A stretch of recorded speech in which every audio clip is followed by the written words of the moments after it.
ஒரு பெரிய ஆறு. அந்த ஆத்துக்கடியில வெறும் எறும்பு கூடுகளா, வெறும் மண்டை ஓடுகளா, வெறும் கார்களா கிடக்குதுன்னு சொன்னா நம்ப முடிகிறதா? 2024 வந்த போன் லேக் அப்படிங்கிற ஒரு ஹாலிவுட் படத்தை தான் இன்னைக்கு நாம பார்க்க போறோம். ஸ்டோரிக்குள்ள போலாமா? இந்த படத்தோட ஸ்டார்டிங் சீன்ல எடுத்ததுமே ஒரு ஜோடிய காட்டுக்குள்ள விரட்டி விரட்டி விரட்டி யாரோ அம்பால வேட்டையாடுறாங்க. 2 ஜோடியும் செத்து போன பிறகு அதை விதவிதமா போட்டோ எடுக்கவும் செய்யறாங்க. இப்போ அதே காட்டு பகுதியில நம்ம படத்தோட ஹீரோ ஹீரோயின் வராங்க. ஹீரோ ஏதோ வேலை பார்த்துக்கிட்டு இருந்தவர் வேலையை விட்டு இப்ப புக் எழுத போறேன்னு கிளம்பிட்டாரு. சோ பினான்சியலா பணம் சம்பாதிக்கிற பொறுப்பு ஃபுல்லாவே ஹீரோயின் மேல விழுந்துருச்சு. அதையும் தாண்டி இந்த தடவை கொஞ்சம் ஒரு ட்ரிப், ஒரு என்ஜாய்மெண்ட்டுக்காக வெளியில வந்திருக்காங்க. ஒரு 2 வருஷமா இவங்க லவ் பண்ணிட்டு இருக்காங்க போல தெரியுது. லிவிங் டுகெதர்ல இருக்காங்க. காட்டுக்கு மத்தியில பங்களா மாதிரி இருக்கிற ஒரு பெரிய வீட்டுல தங்குறதுக்கு வந்திருக்காங்க. இந்த ஓயோல ரூம் போடுவாங்கல்ல, அந்த மாதிரி வெளிநாடுகள்ல வீடுகளையே சில நாட்களுக்கு வாடகைக்கு விடலாம், ஆன்லைன்லயே புக் பண்ணலாம். அப்படி புக் பண்ணி தான் இந்த ஜோடி வந்திருக்குது போல தெரியுது. ஃப்ரிட்ஜ்ல பார்த்தா எல்லாம் எம்டியா கிடக்கும். இவங்க வாய்ட்டு வந்த பொருட்களை தான் அடுக்கணும். பீர் எல்லாம் அடுக்கிட்டு இருக்காங்க. இவங்க இங்க சந்தோஷமா இருக்கலாம் அப்படின்னு இவ்வளவு பெரிய வீட்டை தன்னந்தனியா இவங்க புக் பண்ணிட்டு இங்க வந்தா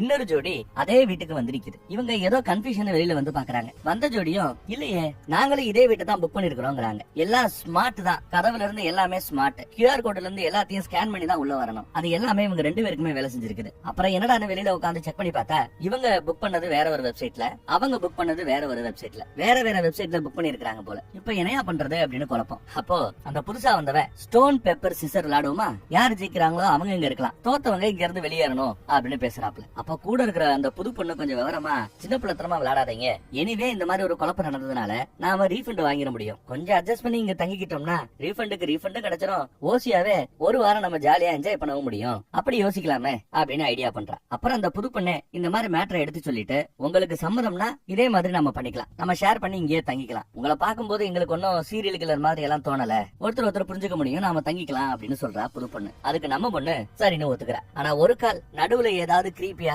யார் மேலயாவது யாருக்காவது சந்தேகம் இருந்தா தாராளமா அவங்க இந்த இடத்த காலி பண்ணிட்டு போயிடலாம். இல்ல போறது யாருன்னு முடிவு பண்றதுக்கு மறுபடியும் ஸ்டோன் பேப்பர் சிசர் கேம் விளையாடு கூட மெச்சூரா இவங்க டிசைட் பண்ணிக்கலாங்கிற ரேஞ்சுக்கு அந்த அம்மா ஓட்டு. இவங்களும் சரின்னு ஒத்துக்கிறாங்க. அப்புறம் 2 ஜோடியும் ஜோரா ஒண்ணு சேர்ந்து என்ஜாய் பண்ண ஆரம்பிக்கிறாங்க. போட்டோ எடுக்கிறது என்ன, குளிக்கிறது என்ன, குதிக்கிறது என்ன, இப்படி அந்த லேக்கு பக்கம் என்ஜாய் பண்ணிட்டு இருக்கும் போது அப்படியே அதுக்கு கீழே பார்த்தா ஏகப்பட்ட கார்கள் அந்த தண்ணிக்கடியில மூழ்கி கிடக்கிறது அவர்களுக்கு தெரியாது. இங்க வச்சு அந்த புது பையன் நம்ம பயக்கிட்ட யார பார்த்தா எல்லா பசங்களுக்குமே பிடிக்கும், எல்லா பசங்களுமே கரெக்ட் பண்ணணும் முயற்சி பண்ணுவாங்க, நீயும் அந்த மாதிரி ஏதாவது முயற்சி பண்ண போறியா, ஐடியா இருக்கா அப்படின்னு கேட்டா சேச்சா அப்படி எல்லாம் இல்லங்கிறாரு அவரு. வெரி குட் நல்லதுங்கிறான் அவன். அப்புறம் பொண்ணுங்க 2 பேரும் இன்னொருத்தவங்களோட சோசியல் மீடியா ப்ரொஃபைல வாங்கி பாத்துட்டு இருக்காங்க. அப்புறம் நம்மால ஒரு நிச்சயதார்த்த மோதிரத்தை வாங்கிட்டு வந்திருக்கான். இங்க வச்சு தாள ப்ரொபோஸ் பண்ணணும்னு நினைச்சிட்டு இருக்கிறார். அந்த மோதிரத்தை ரகசியமா கார்ல இருந்து எடுக்க போகும்போது இவங்கிட்ட வந்துடுறாங்க. ஜாகிங் போக போறானா, வரையான் கூப்பிட, இல்ல நீ போயிட்டு வான்னு அனுப்பிச்சு வைக்கிறாப்பு. போனவன் மறுபடியும் ஓடி வந்து ஊசுப்புறா. என்னடா அடிக்கடி பயமுறுத்துறன்னு கேட்க, இல்லப்பா அந்த கல்யாண மோதிரத்தை நான் பாத்துட்டேன், என்ன ப்ரப்போஸ் பண்ண போறியான்னு விசாரிக்கிறார். ஆமாங்கிறாப்ல. சூப்பர்ப்பா, எப்பப்பா ப்ரப்போஸ் பண்றேன்னு கேட்டா நாளை கழிச்சு காலையில சூரிய உதயத்தின் போது அப்படியே ரொமான்டிக்கா ப்ரப்போஸ் பண்ண போறாப்ல. சூப்பர் வாழ்த்துக்கள் அப்படின்னு பாராட்டிட்டு போறாரு அவரு. இத பத்தி நான் யார்ட்டையும் எதுவும் சொல்ல மாட்டேன், ஆனா பாக்கலாமான்னு ஒரு தடவை வாங்கி பாக்குறாரு. சூப்பரா இருக்கு, நல்லா இருக்கு அப்படிங்கிறாப்ல. இது நம்ம ஹீரோவோட பாட்டியோட மோதிரம் போல. பாட்டி யூஸ் பண்ணது, அடுத்து அம்மா யூஸ் பண்ணது, அடுத்து தன் பொண்டாட்டி யூஸ் பண்ணணும்னு நினைக்கிறார். அதனாலதான் ப்ரப்போஸ் பண்றதுக்காக அந்த மோதிரத்தை ரெடி பண்ணி வச்சிருக்காரு. இந்த பக்கம் இந்த புது பொண்ணு இவளும் அவனும் கிட்டத்தட்ட 8 வருஷமா லவ் பண்ணிக்கிட்டு இருக்கிறதா சொல்றாங்க. அப்புறம் அன்னைக்கு ராத்திரி எல்லாம் ஜாலியா சரக்கடிச்சிட்டு இருக்கும் போது அந்த புது ஜோடி பழைய ஜோடி முன்னாடி ரொம்ப அந்யோன்யமா இருக்கிறாப்ல காட்டிக்கிறாங்க. அந்த பொண்ணு கண்ணாடி எங்க வச்சாலும் தெரியலையா. அடுத்த நாள் கண்ணாடி இல்லாம தன்னோட பொருட்களை தான் ட்ரெஸ் கூட அவளால எடுக்க முடியாதான். கொஞ்சம் எடுத்து கொடுக்க முடியுமான்னு வந்து கேப்பா, வெறும் துண்டை கட்டிக்கிட்டு. சரி இவனும் வந்து உதவிக்கு வரான். அங்கங்க தேடுறான், எதுவும் கிடைக்கல. அப்புறம் என் ஜட்டி எடுத்து கொடுங்க, பனியன் எடுத்து கொடுங்கன்னு உள்ளாடைகளை எடுத்து வாங்கிக்கிட்டு ட்ரெஸ் மாத்த கிளம்பிட்டான். அவன் நாகரிகமா இருக்கணுமே அங்க இருந்து கிளம்பி போயிடுறாங்க. அப்புறம் இந்த பக்கம் புது பொண்ணு நம்ம பொண்ணு கிட்ட பேசிட்டு இருக்கும் போது அவன் நேத்து நடந்த அந்த கிரீப்பியான விஷயத்தை பத்தி சொன்னா நானே விசாரிக்கிறான். எதை பத்தி அப்படின்னு கேட்க, அது ஒண்ணும் இல்ல, கண்ணாடியே மறந்துட்டேன், கண்ணாடி எங்க இருக்குன்னு இப்ப வரைக்கும் கண்டுபிடிக்க முடியல, குத்து மதிப்பா தான் நடந்து போறேன் வரேன், எனக்கு ட்ரெஸ் எல்லாம் எடுத்து கொடுத்தது ஓ ஆளுதான், வெறும் டவல்ல அவன் முன்னாடி நிக்கிறதுக்கு எனக்கு கொஞ்சம் ஒரு மாதிரியா ஷேம் பப்பி ஷேமா இருந்தது, அதான் உங்ககிட்ட ஏதாவது சொன்னான்னு கேட்க, இவன் என்கிட்ட சொல்லலையே அப்படின்னு சொல்றான். அப்படியா, சொல்லலையா, சரி விடு, ஒன்னும் பிரச்சனை இல்ல, உன் ஆளுக்கும் எனக்கு நடுவுல எதுவும் நடக்கல, நீ அதை தேவையில்லாம சந்தேகப்படக்கூடாதுங்கிறதுக்காக தான் சொன்னேன்னு சொல்லிட்டு அவன் கிளம்பி போறான். பின்னாடியே நம்ம பையன் வந்து அவளை கட்டிப்பிடிக்கிறான். அழகா இருக்கல்ல அப்படின்னு நம்மால கேட்க, ஆமா அந்த பையன் கூட தான் அழகா இருக்கிறான் அப்படிங்கிறாரு ஹீரோ. இவங்க வந்ததுல இருந்து ரொம்ப வித்தியாசமா நடந்துட்டு இருக்கிறாங்க இல்ல அப்படின்னு கேட்க, ஹீரோவும் ஆமாங்கிறார். பேசாம நம்ம காலி பண்ணி வேற இடத்துக்கு போயிடலாமா அப்படின்னு கூட கேட்கிறாப்ல. ஆஹா, இப்படி எல்லாம் கேக்குறது அந்த அம்மா பயப்புள்ள என்ன சொல்றான் அப்படின்னு போட்டு வாங்குறதுக்காக அப்படி சொல்றாங்க போல. கிளம்பிடலாமா வச்சிடலாமா, கிரீப்பியா இருக்காங்களேன்னு அந்த அம்மா கேக்குது. அதுக்கு நம்ம ஹீரோவோ, இன்னைக்கு ஒரு நாள் மட்டும் இருந்துட்டு போலாமே, நாளைக்கு எதுவும் செட் ஆகலன்னா சூரிய உதயத்துக்கு பிறகு காலையில சாப்பிட்டுட்டு பொட்டி பிடிக்க கட்டிட்டு கிளம்பி போயிடலாம், ஒரு நாள் மட்டும் தங்கிக்கலாம் வச்சுக்கலாம்னு கேக்குறான். ஏன்னா அடுத்த நாள் காலையில தான் அவளை சூரிய உதயத்தின் போது ப்ரப்போஸ் பண்ணணும்னு நினைக்கிறான். ஆனா இவளுக்கோ ஏன் ஒரு நாள் டைம் கேக்குறா. அந்த ஒரு நாள் கூட அந்த ஒரு நாளைக்குள்ள அந்த பொண்ணை கரெக்ட் பண்ண பாக்குறாப்லையோ அப்படின்னு இவங்களுக்கு நினைப்பு. ஆனா வெறும் நினைப்பு மட்டும்தான், அதை சீரியஸா அவங்க எடுத்துக்கிட்டாங்களான்னு தெரியல. அடுத்த ராத்திரி எல்லா பேரும் ஒன்னா குடிச்சிட்டு சாப்பாடை பத்தி பேசிட்டு இருக்காங்க. விதவிதமா சமைச்சு வச்சிருக்கிறதாவும் எல்லாம் சேர்ந்து சாப்பிடலாம்னு அந்த புது ஜோடி சொல்லுது. ஆனா அதுக்கு முன்னாடி இங்க நிறைய ரூம்கள் இருக்கிறதா, பூட்டு போடப்பட்டு இருக்கிறதா. லைட்டா சுத்தில வச்சு தட்டினா அழகா கதவை திறந்துடலாம், சும்மா மூடி கிடக்குற அந்த கதவுகளுக்குள்ள என்ன இருக்குன்னு பாக்கலாம் அப்படின்னு சீன போடுறாரு. எந்த கதவை திறக்கலாம்னு கேட்க எல்லாரும் ஒரு கதவை கட்டுவாங்க. இதுல நம்ம புது ஜோடிக்கு தான் ஆர்வம் அதிகம், பழைய ஜோடிக்கு அதுல ஆர்வமே இல்ல. ஒரு ரூம்குள்ள போனா வெறும் பொம்மைகளா இருக்குது. அந்த ரூமை விட்டுட்டு அடுத்து ஒரு ரூம் திறந்தா அந்த ரூம்ல மெழுகுவத்தியா ஏத்தி நிறைய போட்டோஸ் இருக்குது. இதுக்கு முன்னாடி இங்க வந்து தங்கி காணாம போனவர்கள் பற்றிய பேப்பர்ல வந்த கிளிப்ஸ் நிறைய இருக்குதுங்க. ஜோடி ஜோடியா காணாம போயிருக்காங்க. இப்ப 2 வாரத்துக்கு முன்னாடி கூட ஒரு ஜோடி காணாம போயிருக்குது போல. இதெல்லாம் பார்த்தாலே பயமா இருக்குது. இந்த ரூமை திறக்கிற கதையே வேண்டாம், வாங்க போயிடலான்னு நம்ம ஜோடி சொல்லிட அவங்களும் சரின்னு வந்துட்டாங்க. அடுத்து ஒரு ரூம் இருக்கும். இந்த ரூமோட கதவை திறக்கலாமான்னு அந்த புது பையன் கேட்க நம்ம ஆட்கள் வேண்டவே வேண்டான்ட்டாங்க. அப்புறம் பிரஷ் பண்ணிட்டு வாயை கொப்பளிச்சிட்டு இருக்கும்போது பல்லுல லைட்டா ரத்தம் வரும் போல தெரியுது. அப்புறம் ராத்திரி எதையோ பத்தி டிஸ்கஸ் பண்ண ஆரம்பிக்க அது சின்னதா ஒரு மனஸ்தாபத்துல கொண்டு போய் முடியுதுங்க. 2 பேரும் 2 பக்கம் திரும்பி படுத்து கிடக்குறாங்க. அப்புறம் காலையில விடிஞ்சிருச்சு. காலையில எந்திரிச்சு வெளியில வந்தா அந்த புது பையன் வெளியில வெட்ட வெளியில குளிச்சிட்டு இருக்கிறான். அடச்சி அப்படின்னு இவன் நாகரிகமா திரும்பிக்கிறான். ஆனா அவன் அதை ஒரு பெருசா எடுத்துக்காம ஜாலியா பேசிட்டு இருக்கிறான். காலையில விதவிதமா சாப்பாடு ரெடியா இருக்குது. வெளியில சூரிய வெளிச்சத்துல சூரிய உதயத்தின் போது நாளைக்கு ப்ரொபோஸ் பண்ணணுங்கிறது நம்ம ஹீரோவோட எண்ணம். ஆனா அதுக்கு முன்னாடி முந்தின நாளே முந்திக்கிட்டு அந்த புது பையன் புது பொண்ண ப்ரொபோஸ் பண்றான். என்ன கல்யாணம் பண்ணிக்கிறியான்னு ரொமான்டிக்கா கேக்குறான். இந்த சூரிய உதயத்துல நல்ல நாள் பார்த்து நல்ல நேரம் பார்த்து இப்படி எல்லாம் ப்ரொபோஸ் பண்ண எனக்கு தெரியாது, உன்ன பிடிச்சிருக்கு, கல்யாணம் பண்ணிக்கணும்னு ஆசைப்படுறேன், கடைசி வரை உன் கூட வாழணும்னு ஆசைப்படுறேன், சம்மதமா அப்படின்னு மோதிரத்தை எடுத்து நீட்டும் போது பார்த்தா அந்த மோதிரம் நம்ம ஹீரோவோட பாட்டி மோதிரம். நம்ம ஹீரோவோட மோதிரத்தை தான் ஆட்டையை போட்டு வந்து இப்படி ப்ரொபோஸ் பண்றான். இத பார்த்து நம்ம ஹீரோயினுக்கு ரொம்ப சந்தோஷமா ரொம்ப ஆஹா அற்புதம்னு அதை ஃபீல் பண்றாங்க. ஆனா ஹீரோவுக்கு இது பெரிய ஷாக்கிங்கா இருக்குது. அடுத்து டோஸ் பண்ண போற சமயம் யோ வெளியில வாயா உன்ட்ட பேசணும்னு நம்ம ஆளு பிரச்சனை பண்ண ஆரம்பிக்கிறேன். ஹீரோயினுக்கு இது ஒரு மாதிரியா இருக்குது. இல்ல ஒண்ணும் பிரச்சனை இல்ல, நாங்க வெளியில போய் பேசுறோம்னு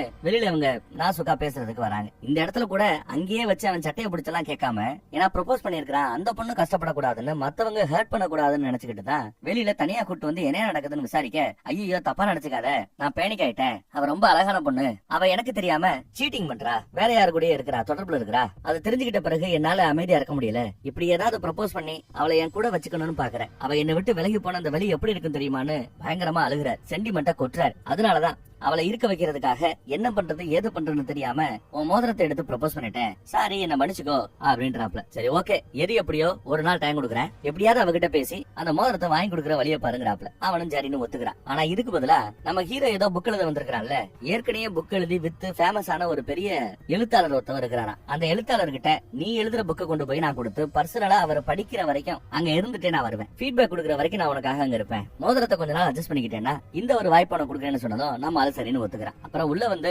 என்னாச்சு ஏன் ஒரு மாதிரியா டென்ஷனாவே போனீங்கன்னு கேட்கும்போது, அது ஒண்ணுமில்ல, ப்ரொபோஸ் பண்றதுக்கு சில பல வேலைகள் எல்லாம் எனக்காக செஞ்சு கொடுக்குறேன்னு நம்ம ப்ரோ சொன்னாரு, ஆனா அதுக்குள்ள நான் அவசரப்பட்டு ப்ரொபோஸ் பண்ணிட்டேன்ல, அதனால பிளான் எல்லாம் சொத்தப்பிடிச்சேன்னு இவருக்கு கொஞ்சம் வருத்தம். அம்புடுத்தான், மித்தபடி ஒண்ணுமில்ல அப்படிங்கிறான் அந்த புது பையன். நடக்கிறது எதுவும் ஒன்னும் பிடிபடாம ஹீரோ கொஞ்சம் குழப்பத்திலேயே தான் இருக்கிறான்னு சொல்லலாம். அப்புறம் ஏதாவது வெளியில போலாமான்னு பேசும்போது ஹீரோயினும் அந்த புது பையனும் வெளியில போறதுல ஆர்வம் காட்டுறாங்க. ஆனா ஹீரோவும் அந்த புது பொண்ணும் வீட்லயே இருக்கிறதுல தான் ஆர்வம் காட்டுறாங்க. அதனால ஜோடி மாதிரி சரி நீங்க போங்க நாங்க இருக்கிறோம்ட்டு ஜோடி மாதிரி ஒரு குரூப் வெளியில போகுது, ஒரு குரூப் உள்ள இருக்குது. கார்ல போய்கிட்டு இருக்கும்போது அவன் சும்மா இல்லாம இந்த பொண்ணு கிட்ட உன் புருஷன் உன்னை பத்தி என்னெல்லாம் சொன்னான் தெரியுமா, வச்சான் தெரியுமான்னு இல்லாத பொருளாதாரம் சொல்லி நல்லா ஏத்தி விட்டு இவளை கரெக்ட் பண்ண பாக்குறான் அந்த புது பையன். இது இங்க என்ன, வீட்டுக்குள்ள பார்த்தா அந்த புது பொண்ணு ஹீரோவோட லவரை பத்தி இல்லாதது பொல்லாதெல்லாம் சொல்லி ஹீரோவை கரெக்ட் பண்ண பாக்குறான். அங்க அந்த பக்கம் அவன் காரை ஓரம் கட்டுறான், லைட்டா அவளை தொட்டு தொட்டு பேசுறான். இந்த பக்கம் இந்த அம்மா அவன் காதுல ரகசியம் சொல்றாப்ல பக்கத்துல வந்து ஏதோ பேச பாக்குறான். ஹீரோ ஹீரோயின் 2 பேருக்குமே இந்த இக்கட்டான சூழ்நிலைய எப்படி கடந்து போகுதுன்னு தெரியல. ஆனா இங்கதான் நமக்கு ஒரு ட்விஸ்ட காட்டுறாங்க. நிஜத்துல சொல்ல போனா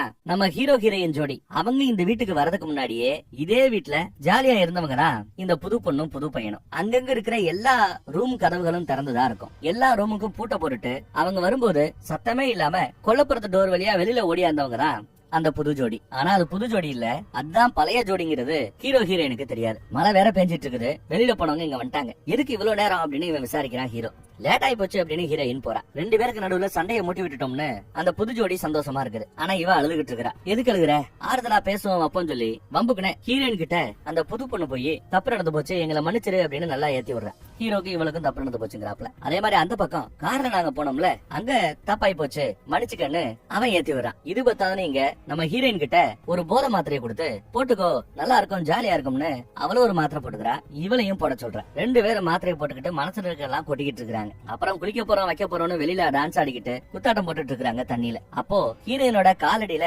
ஏதோ தட்டுப்படும். அது ஒரு காரு, நிறைய காரு கீழே விழுந்து கிடக்கு, செத்து கிடக்குது, புணங்கள் கிடக்குதுங்க, எலும்பு குடுகள் கிடக்குதுன்னு எதுவுமே அவளுக்கு தெரியாது. பாவம் இவன் இது எதுவுமே சரியா படல.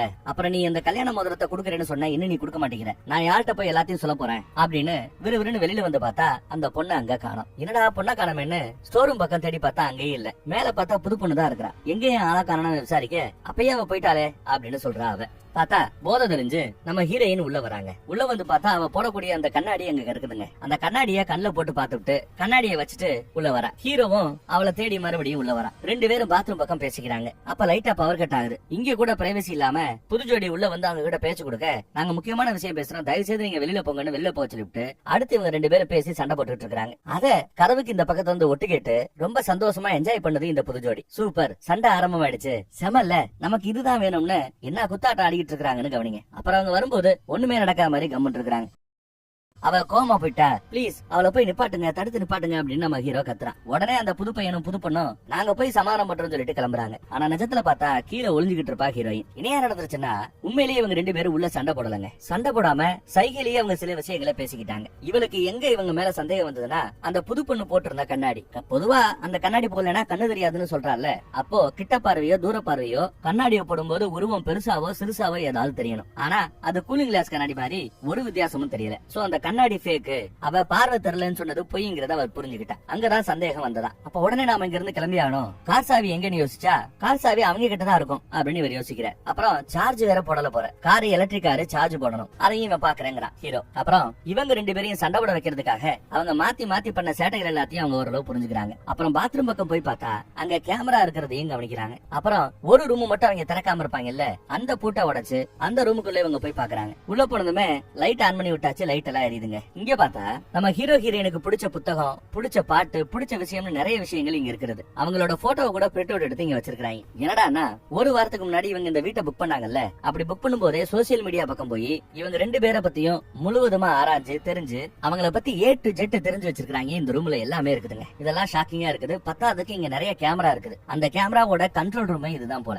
என்ன நடக்குதுங்கிற எல்லாத்தையும் இங்க பார்க்க முடியும். இதுல வேற வேற ஜோடி பேர் போட்டு நிறைய வீடியோஸ் இருக்குது. இதுக்கு முன்னாடி இங்க இருந்த ஒவ்வொரு ஜோடியும் வாழ்ந்திருப்பாங்கல்ல, அது எல்லாத்தையுமே அவங்க பேர் போட்டு ரெக்கார்ட் பண்ணி வச்சிருக்காங்க. பாருங்க, இப்படிப்பட்ட சைக்கோக்களா இருக்கிறாங்க. உடனே இங்க இருந்து நாம கிளம்பி ஆனோம். இந்த ஹார்ட் டிஸ்க் அழிக்கணும்னு வீடியோ ரெக்கார்ட் ஆகிருக்கிற அந்த ஹார்ட் டிஸ்க தூக்கி போட்டு உடைப்பாரு நம்ம ஹீரோ. அதே சமயம் கதவை திறந்துகிட்டு இந்த ஜோடி வருதுங்க. இதெல்லாம் உடைக்கணும்னு அவசியம் இல்ல, ஏன்னா டேட்டா எல்லாமே கிளவுடுல ஸ்டோர் ஆகிருக்கிறதா அந்த புது பொண்ணு சொல்றேன். சோ ஹார்ட் டிஸ்க் ஒழிச்சு பிரயோஜனம் இல்ல, கிளவுட் அக்சஸே எடுத்து அங்கேயே டெலிட் பண்ணணும் போல. சரிடா, எதுக்குடா இதெல்லாம் தேவையில்லாம பண்றீங்கன்னு கேட்டா, உங்க ரெண்டு பேரோட காதலோட ஆழத்தை தெரிஞ்சுக்கிறதுக்காக தான் இந்த மாதிரி பண்ணதா அவன் சொல்றாங்க. பரவாயில்ல, உங்க ரெண்டு பேரையும் பிரிக்கிறதுக்கு நாங்க என்னென்னமோ முயற்சி பண்ணி பார்த்தோம், ஆனா இது எல்லாத்தையும் தாண்டி நீங்க எங்களையே ஜெயிச்சிட்டீங்க பாத்தீங்களா அப்படின்னு நேஜி பேசிட்டு இருக்கிறாப்ல. இந்த மாதிரி எத்தனை பேரோட குடியை கெடுத்திருக்கீங்கன்னு கேட்டா 6 பேரோட 6 ஜோடி குடிய கெடுத்திருக்கிறதா அவங்க சொல்றாங்க. உங்களுக்கு இது வெறும் விளையாட்டா இருக்கா? இது எங்களுக்கு வாழ்க்கை, என்ன விளையாடுறீங்களான்னு இவங்க சத்தம் போடுறாங்க. எங்க கார் சாவியை கொடுங்க, நாங்க உடனே கிளம்பணுங்கிறாரு ஹீரோ. உடனே அவரு சாவியை கொடுக்குறேன், ஒன்னும் பிரச்சனை இல்ல, ஆனா எங்களை பத்தி நீங்க வெளியில எதுவும் சொல்லிடக்கூடாதுங்கிறாப்ல. அதெல்லாம் நாங்க யாருக்கிட்டையும் சொல்ல மாட்டோம், சாவியை கொடுங்கன்னு கேக்குற. எங்களை ஜட்ஜ் பண்ண மாட்டீங்கன்னு கேட்க, அதெல்லாம் ஜட்ஜ் பண்ண மாட்டோம், தயவு செய்து சாவியை கொடுன்னு சத்தம் போட அவனும் கார் சாவியை தூக்கி போட்டான். சரின்னு சாவியை எடுத்துட்டு இவங்க வெளியில வராங்க. ஆனா கார் எடுக்க போகும்போது காரை சார்ஜ்ல போட்டு வச்சிருப்பான். அந்த சார்ஜ் வேற புடுங்கி விட்டான் போல. இப்ப சார்ஜ் இருக்கிறது வெறும் 6% தான். இங்க இருந்து ஒரு 2-3-4 மைல் தூரத்துக்கு வேணா போக முடியும், அவ்வளவுதான். பரவாயில்ல, இங்க இருந்து எவ்வளவு முடியுமோ அவ்வளவு தூரம் போய்க்கலாம், அதுக்கப்புறம் அங்க இருந்து ஓட கூட செய்யலாம், தயவுசெய்து இங்க இருந்து வண்டி எடுங்கிறாங்க ஹீரோயின். சரின்னு இவனும் வண்டி எடுக்க போகும்போது மறுபடியும் அந்த பயம் வந்து நிக்கிறான். அவளை நம்புறியா? அவளுக்கு எனக்கு எல்லாம் ஆயிப்போச்சு, அவ உன்ட்ட போய் சொல்றா, நம்பாத, அப்படி இப்படி நல்லா மறுபடியும் ஏத்தி விடுறாங்க. நல்லா ஏத்தி விடுறான். இவனுக்கு லைட்டா சந்தேகம் வரும். இவனும் விளக்கம் சொல்றா, அவனும் ஏத்தி விட்டுட்டு இருக்கான். மறுபடியும் விளக்கம் சொல்றான். ஒரு ஸ்டேஜுக்கு மேல நீ சொல்ற வார்த்தையை நம்புறேன், சொல்லு அப்படின்னு கேட்கும்போது ஒண்ணுமே நடக்கல அப்படின்னு அவ சொல்லுவா. அவ சொல்றத நான் நம்புறேன், என் லவர் சொல்ற நான் நம்புறேன், உன் பேச்ச கேட்க மாட்டேன்னு இவன் வண்டியை ரிவர்ஸ் எடுக்க ஆரம்பிச்சிட்டான். ரிவர்ஸ் எடுத்து வண்டியை ஓட்டிட்டு போயிட்டு இருக்கும்போது குறுக்கால ஒரு கார் வந்து வேகமா இடிக்குது. என்னடா பார்த்தா அந்த புது பொண்ணு தான் காரை ஓட்டிட்டு வந்து இடிச்சிருக்காங்க. இடிச்ச இடியில 2 பேரும் மயங்கி விழுந்துடுறாங்க. அவங்கள தர இழுத்துட்டு போய் வெளியில போடுறான் அவன். திருப்பி அவங்க முழிச்சு பார்க்கும்போது கை கால் எல்லாம் ஒரு டேப் போட்டு ஒட்டப்பட்டு இருக்கிறது. முழிச்சு பார்க்க இவங்க 2 பேருமே ஷாக் ஆறாங்க. அப்ப அவங்க கிட்ட ஒரு ஆல்பத்தை இந்த ஜோடி கொடுக்குதுங்க. யோ, எனக்கு புரியலையா, உங்களுக்கு நாங்க எந்த ஒரு துரோகமும் பண்ணல, எந்த ஒரு இதுவும் செய்யல, ஆனா எங்களை ஏன் அந்த மாதிரி சித்திரவதை பண்றீங்கன்னு ஹீரோ ஹீரோயின் கேட்டா, பர்சனலா ஒண்ணும் இல்ல, சும்மா ஒரு ஃபன்னுக்காக நாங்க அதெல்லாம் செய்யறோம். பல வருஷமா நீங்க கட்டி காப்பாத்துற உங்க வாழ்க்கைய வெறும் ஒரே வாரத்துல முன்ன பின்ன தெரியாத 2 ஸ்ட்ரேஞ்சர்ஸ் எங்க எங்க மாதிரி ஆட்களால அழிக்க முடியும்னா என்னடா வாழ்க்கை நீங்க வாழ்றீங்க, எங்க காதல் தான் புனிதமானது, உங்க காதல் எல்லாம் உடையக்கூடியது அப்படின்னு பேசுறான். சந்தேகமா இருந்தா அந்த ஆல்பத்தை பாருங்களேன் அப்படின்னு சொல்றாப்ல. அப்புறம் இவங்களோட மொபைல் எல்லாம் கொண்டு போய் தீயில போட்டுறான். இப்ப அந்த ஆல்பத்தை ஓபன் பண்ணி பார்த்தா இதுக்கு முன்னாடி இங்க தங்கினவங்க எல்லாத்தையும் இவங்க கொலை பண்ணிருப்பாங்க. அந்த போட்டோஸ் எல்லாம் இருக்குது. அப்புறம் இவங்களோட குடும்ப போட்டோ, இந்த புது ஜோடியோட குடும்ப போட்டோ, அப்பா அம்மா அண்ணன் தங்கச்சி 4 பேர் கொண்ட ஒரு அழகான குடும்பம். அந்த போட்டோல இருக்கிற அண்ணன் தங்கச்சி தான் இவங்க 2 பேர் போல. இன்னுமா கண்டுபிடிக்கல? நாங்க தான் அந்த போட்டோல இருக்கிற அண்ணன் தங்கச்சின்னு சொல்றாங்க. கேட்கறதுக்கு அருவருப்பா இருக்குதுல. எங்களை ஜட்ஜ் பண்றீங்களான்னு மறுபடியும் கேள்வி கேட்கறாங்க. இப்போ பிளாஷ்பேக்கு போறோம். பிளாஷ்பேக்ல அவங்களுக்கு வீடியோ எடுக்கிறதா பிடிக்கும். அண்ணன் தங்கச்சிக்கு ஒன்னாவே விளையாடுறது வைக்கிறதெல்லாம் பிடிக்கும். ஆனா இவங்க ஓவரா கொஞ்சம் பழகிடுறாங்க. அது வீட்டுக்கு தெரிஞ்சிட அப்பா அம்மாக்கு தெரிஞ்சிருது. அம்மா அப்பா கிட்ட போட்டு கொடுத்துறாங்க. அப்பா 2 பேரையும் அடிச்சு ஒழுங்காருங்கன்னு பிரிச்சு வைக்கிறார். இதுல காண்டாயி அந்த அப்பா அம்மாவையே கொண்டு போட்டாங்களா அவங்க. அப்படி கொண்டு போட்ட பிறகு இதே மாதிரி அப்பா அம்மாவை ஏன் கொண்டாங்க? இவங்களை பிரிக்க பார்த்தாங்க. அதனால அப்பா அம்மாவை இவங்க கொண்டாங்க. ஏன் அப்பா அம்மா பிரிக்க பார்த்தாங்க? இவங்களோட உறவு முறை கூடா உறவு அப்படின்னு ஜட்ஜ் பண்ணி இந்த காதல் முறையல்லன்னு சொல்லியிருக்காங்க. எங்க காதல் முறையா இல்லையான்னு சொல்றதுக்கு நீங்க யாருன்னா அவங்கள கொண்டு போட்டிருப்பாங்க. அதே மாதிரி யாரெல்லாம் புனிதமா லவ் பண்ணிட்டு இருக்காங்களோ அவங்களோட லவ் எல்லாம் டெஸ்ட் பண்றது, உங்க லவ் விட எங்க லவ் தான் பெருசுங்கிறத ப்ரூவ் பண்றது, இப்படி ஒரு சைக்கோத்தனம். அப்புறம் அவங்கள கொலை பண்ணவா ஆரம்பிச்சிருவாங்க போல. இத பத்தி எல்லாம் சொன்னதுமே அவ குஷி ஆயிட்டா. அந்த பையனை கூட்டிட்டு அந்த பக்கத்துல போறா. அந்த கேப்ல இவங்க அந்த டேப்பை அவுக்கிறதுக்கு முயற்சி பண்றாங்க. ஆனா கேமரால என்ன நடக்குங்கிறத அந்த ஜோடி கவனிச்சுக்கிட்டு தான் இருக்குது. டேப்பெல்லாம் அவுத்துட்டு அவங்க தப்பிக்கிறதுக்கு முயற்சி பண்ணணும். அப்ப இவங்க வேட்டையாடுவாங்க போல தெரியுது. இதத்தான் இதுக்கு முன்னாடி இவங்க பண்ணிட்டே இருந்திருக்காங்க. சரி வேட்டையாடலாம் தயாராகலாம் சொல்லிட்டு கிளம்பி வராங்க. அதுக்குள்ள இவங்க டேப்பை அவுத்துட்டு ஓட ஆரம்பிச்சாச்சு. பொண்ணை விரட்டி கட்டி இவ போறா. ஹீரோக்கு வேற கால் அடிபட்டு இருக்குது. தப்பிச்சு போயிருன்னு நான் எப்படியாவது வர்றேன், நீ என்ன பத்தி யோசிக்காத, இங்க இருந்து ஓடிடு, தப்பிச்சு போயிடு அப்படின்னு சொல்லி கத்திக்கிட்டு இருக்கான். ஹீரோயினும் தப்பிச்சு ஓட பார்த்தா கிச்சன் பக்கம் 2 பேருக்கு நடுவுல சண்டை. மாத்தி மாத்தி அடிக்கிறதும் காலை உருகிறதும் கீழே விழுகிறதும் கட்டி புரள்றதும் போய்கிட்டு இருக்குது. ஒரு கத்தி எடுக்கிறதுக்கு அவங்க 2 பேருக்கு நடுவுல எவ்வளவு பஞ்சாயத்துன்னு பாருங்க. ஒரு கட்டத்துல கழுத்து இருக்க வேண்டியது ஜஸ்ட் மிஸ். முடிய பிடிச்சு கீழே விழ வச்சுட்டா. கத்தியால குத்துறதுக்கு முயற்சி பண்றா. ஆனாலும் நம்ம பொண்ணு தடுத்துருச்சு. அவளை சண்டை போட்டுட்டு இருக்கா, அடிச்சுட்டு இருக்கா. கிச்சன் பக்கம் ஹால் பக்கம் பார்த்தா நம்ம ஹீரோ இல்ல. எங்க போறான்னு தெரியாம அந்த புது பையன் தேடிக்கிட்டு இருக்கான். அந்த கத்தி சண்டையில இவளுக்கு கையில அடிபட்டுரும். புது பொண்ணுக்கு கன்னத்துல அடிபட்டு இருக்கும். ஏன்னா ஒரு பீங்கா டம்ளர் ஒண்ணு கிடைக்காத வச்சு ஓங்கி ஒரு அடி அடிச்சிருப்பா. அதுலதான் கையில அடிபட்டு இருக்கும். இவளுக்கு கன்னத்துல பீங்கா சொருகிச்சு. அதான் இவன் எடுத்து விடுவாங்க. வழியில துடிக்கிறா. அவங்கள சும்மா விடக்கூடாதுன்னு கத்திக்கிட்டு இருக்கா. இங்க ஒரு டவல் எடுத்து கையில நல்லா சுத்திக்கிட்டு தப்பிச்சு போறதுக்கு பாக்குறா. அவ கையில ஒரு வால் எடுத்துக்கிட்டு கொல்றதுக்கு இவங்க கிளம்பிட்டாங்க. அவளுக்கு ஒரு கோடாரி கிடைக்கும். கோடாரி இடத்துல அவ தப்பிச்சு போலான்னு பார்த்தா குறுக்கால அந்த பையன் வந்து நிக்கிறான். என்னடி இதை வச்சு என்ன வெட்ட போறியா? சரி உனக்காக ஒரு வாய்ப்பு கொடுக்குறேன். 1 2 3 நான் குனிஞ்சுக்கிட்டு நிப்பேன். என் தலையிலேயே வெட்டி கொல்லணும். அப்படி கொண்டுட்டேனா ஓகே, இல்ல உள்ள போய் வாழ நான் கொண்டுடுவேன் அப்படின்னு மிரட்டுற. கையில கோடாரி வச்சிருந்தா நீ கொலகாரன் ஆயிடுவியா? அதுக்கெல்லாம் தைரியம் வேணும்னு சொல்லிட்டு குனிஞ்சு நின்னுக்கிட்டு 1 2 3 என்ற. அவ எதுவும் செய்யல. நான் சொல்லல கத்தி இருந்தாலும் கோடாரி இருந்தாலும் உங்களால கொலை செய்ய முடியாது, அதுக்கெல்லாம் நீங்க லாக் இல்ல அப்படின்னு கிளம்ப போனவன் சரி மறுபடியும் வாய்ப்பு கொடுக்குறேன். இந்த தடவை வாய்ப்பை பயன்படுத்திக்கொண்டு மறுபடியும் 1 2 3 எண்ணுவாங்க. இந்த தடவை 3 எண்ணும் போது கோடாரிய வீச ஆரம்பிச்சிட்டா. பரவாயில்லையே வீச ஆரம்பிச்சிட்டியா? எங்க இன்னொரு தடவை வீச சொல்லும் போது வீச வரும்போது பிடிச்சுக்கிறாங்க. கோடாரிய பிடிச்சிட்டு இருக்கிறதுனால இவ பொம்பளை தானே என்ன பண்ண முடியும்னு யோசிச்சா அவனோட முட்டில ஓங்கி ஒரு எத்திட்டு அங்கிருந்து ஓடிட்டா. இப்ப கோடாரிய அவங்கிட்ட கிடைக்குது. அவன் அந்த கோடாரியை எடுத்துக்கிட்டு இறுதி ஒன்ன வெட்டுறேன் அப்படின்னு விரட்டி வந்துகிட்டு இருக்கான். அவ தெரிச்சு ஓடிக்கிட்டு இருக்கும் போது கோடாரிய வீசுவான். அந்த கோடாரி ஒரு மரத்துல குத்தி நிக்குது. அவளை கொல்றதுக்காகன்னு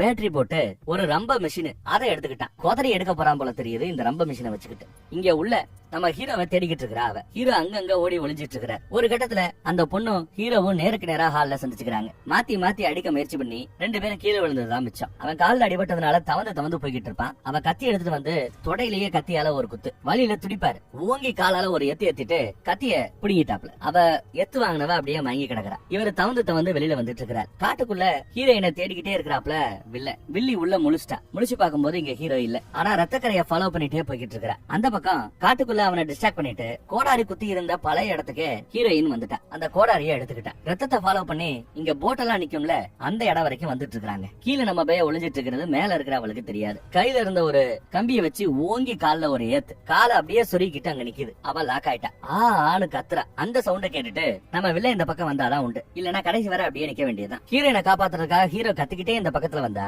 எதுக்க வில்ல வந்து நிக்கிறான். அதுவும் கையில ரம்பத்தோட. அவ எப்பயோ தப்பிச்சு ஓடிட்டா. உன் மேல எல்லாம் காதல் இல்ல, ஒரு இலவும் இல்ல. இப்படி தாண்டா உங்க காதல். எங்க காதல் பார்த்தாலே இவ்வளவு புனிதமானதுன்னு உன்னை கூறு போட போறேன்னு ரம்பத்தை எடுத்துட்டு பக்கத்துல வர. ரம்பத்துல அறுக்க போற சமயம் அந்த நொடி பின்னாடி வேகமா ஓடியாந்து தலையில கோடாரிய வச்சு நங்குன்னு ஒரு இறக்கு. சம்பவ இடத்துலயே அந்த பையன் செத்து போனான். எஸ், வில்லனோட சோழி முடிஞ்சிருச்சு. இதுல ரொம்ப வேற அவன் மேல பட்டுருச்சு போல. அவன் உடம்பு கரகரகரன்னு கூறு போட ஆரம்பிச்சிருச்சு. அவனோட ரம்பம் அவனோட உடம்பு விழும்போது அது மேலேயே ஆண்மனை விழுந்துட்டான் போல. சகதிய மாதிரி ரத்தம் தெரிக்குது. அப்புறம் அந்த பொண்ணுங்கன்னு கேட்க, போட்டு நிக்கிற இடத்து பக்கம் இருப்பா அப்படின்னு யோசிக்கும் போதுதான், கார் இல்லைன்னா என்ன, அந்த போட் இருக்குல்ல, போட்ல இருந்து நாம தப்பிச்சு போலான்னு முடிவு பண்ணி கிளம்புறாங்க. கோடாரையும் எடுத்துக்கிட்டாச்சு. போட் இருக்கு. போட்ல ஏறி கிளம்ப போகும்போது அதுக்குள்ள அந்த வில்லி அங்க வந்து குதிக்கிறான். கத்தியோட வந்து குதிக்கிறான். ஹீரோ கிட்ட கோடாரி இருந்துமே அவன் பயந்துகிட்டு இருக்கிறான். கொலை பண்ற ரேஞ்சுக்கு அவன் போக மாட்டான் போல, கொஞ்சம் வெகுலி. அதனால அவனை காப்பாத்துறதுக்காக வண்டிய சரட்டுன்னு ஒரு திருப்ப அவன் கீழே விழுந்துருவான். மறுபடியும் வில்லி ஹீரோயினை கத்தியால குத்த வரும்போது குறுக்கால கோடாரி எடுத்துட்டு போய் கண்ணா பின்னான்னு வெட்ட பாப்பான். அப்பெல்லாம் மிஸ் ஆகிட்டே இருக்கும். ஒரு கட்டத்துல வெளியில விழுந்தவ மறுபடியும் போட்ல ஏற முயற்சி பண்ணுவான். அப்ப அவளோட கை விரல் நல்லா தெரியுங்க. விரல்ல இருக்கிற இவனோட மோதிரம் தெரியும்.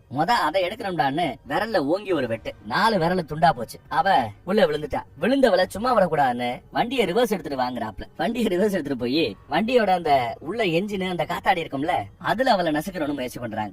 அதுக்குள்ள அவன் எந்திரிக்கிறா மேல. இவ அடங்க மாட்டா போலையான்னு ஹீரோக்கு கோவம். கையில வச்சிருந்த கோடாரியால ஓங்கி ஒரு வெட்டு. வாயை அருந்து விழும். அப்பயும் நிக்கிறா. அப்புறம் மெதுவா கீழே விழுவாங்க. தண்ணிக்குள்ள விழுந்தாச்சு. இவங்க ஏற்கனவே பிளான் பண்ணபடி அவ விழுந்த இடத்துலயே இன்ஜினை பக்கத்துல எடுத்துட்டு போக, ரக்கையில அவளோட முடிமாட்டி கண்ணா பின்னான்னு கோதறி அந்த ஏரியாவே ரத்த கலரி ஆகுது. அவளோட சோழியும் முடிஞ்சிருச்சுன்னு நினைக்கிறேன். அப்புறம் வண்டி அங்க இருந்து ரொம்ப தூரம் கொண்டு போய் ஒரு இடத்துல ஓரம் கட்டிட்டு, அங்க விழுந்து கிடக்கிற அந்த மோதிரம் இருக்குல்ல, வெட்டப்பட்ட மோதிரம், வில்லியோட விரல்கள், வெட்டப்பட்ட அந்த விரல்கள், அதையெல்லாம் தூக்கி போட்டு அதுல இருந்து அந்த மோதிரத்தை எடுத்துட்டு, இதான் பாட்டி மோதிரம்னோ, உன்னை ப்ரப்போஸ் பண்றதுக்காக இதை எப்பயோ வாங்கி வச்சேன்னோ, போட்டு விரட்டுமான்னு எல்லாமே சைகையிலேயே கேக்குறேன். அவளும் சைகையிலேயே இந்தா போட்டு விடுன்னு கைய கொடுக்க, ஒரு வழியா மோதிரம் மாத்தி ப்ரப்போஸ் பண்ணிக்கிட்டாங்க. வேற ஒரு நல்ல படத்துல மறுபடியும் சந்திப்பேன். Okay, see you. Thank you.